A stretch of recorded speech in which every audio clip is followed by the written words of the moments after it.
So given your background, as I said, you're the perfect person to do this, and mentioned it in your role. You want to hopefully get some positive attention, get some positive headlines. And I don't have to tell you, that can be hard sometimes. This series takes a lot of flack. There's a lot of criticism out there for one reason or another. Some of it's right, some of it's wrong, but that has to probably hit home and hurt when you see that. You know, we are under no, confusion where we are at in the pecking order of the racing world. I mean, that I want people to understand that first and foremost. We know, I mean, we brand ourselves as such.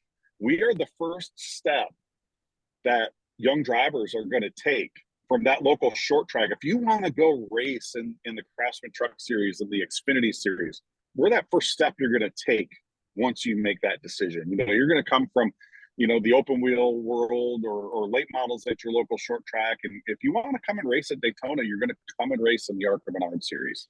You're going to have to do that first. And we also understand with that lack of big track experience, sometimes that's going to translate to some action on the racetrack.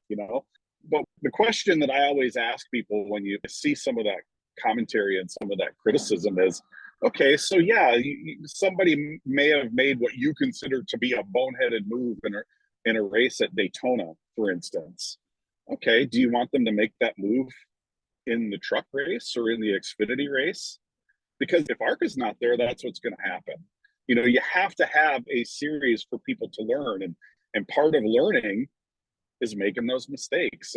And that's really what I wish people would kind of just give those drivers a little bit of a break, because that's what they're here to do. They're here to learn, and even if they're not an 18-year-old phenom like Jesse Love, maybe they're a guy like Scott Melton who has always wanted to be a race car driver and didn't really have the money or the funding to do it until he was 50 years old, and taking nothing away from Scott Melton. I think he's somebody that could challenge for the win, this week at Daytona. But do you want that guy jumping in to the Truck Series or the Xfinity Series without any previous experience?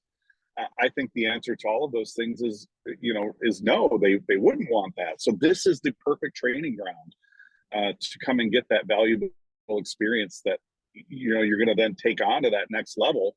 And with that's going to come some mistakes, and sometimes those mistakes are going to involve some race cars that carry some battle scars and some damage. And